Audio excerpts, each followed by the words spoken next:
বাংলাদেশ জামাত ইসলামকে কেন সাধারণ ভোটাররা ভোট দিতে অনাগ্রহ প্রদান করে, আজকে সেই নিয়ে কিছু আলোচনা করব। আসলে বাংলাদেশ জামাত ইসলাম চায় বাংলাদেশকে একদিনে একটা ইসলামিক রাষ্ট্র হিসাবে কায়েম করতে। এটা আদৌ কতটুকু সম্ভব?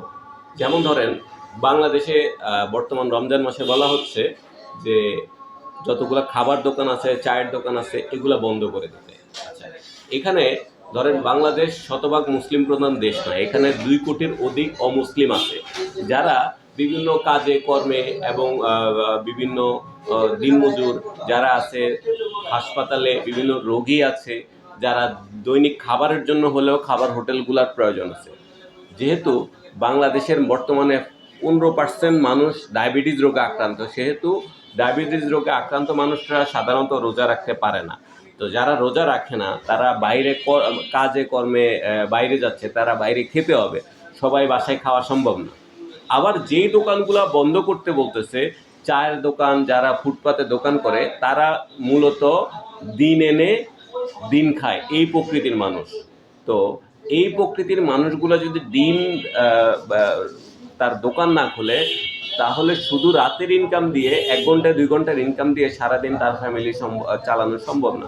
তো সেক্ষেত্রে বাংলাদেশ জামাত ইসলাম যদি এই মানুষগুলার সারা মাসের ফ্যামিলির বাজার নিশ্চিত করে তাদেরকে বলতো যে হ্যাঁ, তোমরা সারাদিন দোকান বন্ধ রাখো, তাহলে হয়তো তারা বন্ধ রাখতে পারতো। আমার প্রশ্ন হচ্ছে, এখন বর্তমানে বিভিন্ন বিয়ে বিনন্দতে মানুষ একটু আনন্দ করে, মজা করে, গান চালায়, এটা ইসলাম বিরোধী। তাও একদিনে এটাকে আপনি সর্বোচ্চ লেভেলে বন্ধ করতে পারবে না। বেশ কিছু অযাচিত ঘটনা ঘটেছে বর্তমানে, তার মধ্যে উল্লেখযোগ্য হচ্ছে চট্টগ্রামে একটা রিসেন্টলি কনসার্ট বন্ধ করে দেওয়া হয়েছে। ওইখানে বর্তমান প্রজন্মের ভালো মানের শিল্পী যারা ছিলেন, উপস্থিত ছিলেন, হাবিব ওয়াহিদ, এই কনসার্টগুলো বন্ধ করে দেওয়া হয়েছে। আরও বেশ কিছু কনসার্ট বন্ধ করে দেওয়া হয়েছে, যেটা আসলে বর্তমান বাংলাদেশ প্রেক্ষাপটে মানায় না। বাংলাদেশের বর্তমান চিত্র অনুযায়ী বাংলাদেশ একটু চিত্ত বিনোদনপূর্ণ রাষ্ট্র হিসাবে পরিণত হয়েছে। এই রাষ্ট্রকে ইসলামিক রাষ্ট্র হিসাবে পরিচালনা করতে আসলে ধাপে ধাপে এগোতে হবে। একটা অনির্বাচিত সরকার কখনো এভাবে চাপিয়ে দিয়ে মানুষকে ইসলামিক চিন্তা চেতনায় ধাবিত করতে পারবে না, যার ফলে বাংলাদেশ জামাত ইসলাম তাদের সাধারণ জনগণকে তাদের পক্ষে ভোট দেওয়ার প্রবণতায় সম্পৃক্ত করতে পারতেছে না। তো বাংলাদেশ জামাত ইসলাম সেজন্য নির্বাচনকে বিকশিত করার জন্য, নির্বাচনকে পেছানোর জন্য তারা বর্তমান উপদেষ্টা সরকারকে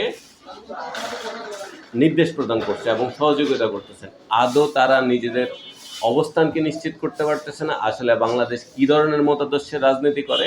তাই বাংলাদেশ জামাত ইসলামের প্রতি আমার আকুল আবেদন, তারা তাদের কেন্দ্রীয়ভাবে এই জিনিসগুলো নিয়ে আলোচনা করে সর্বসাধারণের সম্মতিক্রমে বাংলাদেশ রাজনৈতিক প্রেক্ষাপটের রাজনৈতিক দল গোছানোর জন্য আহ্বান জানাচ্ছি। ধন্যবাদ।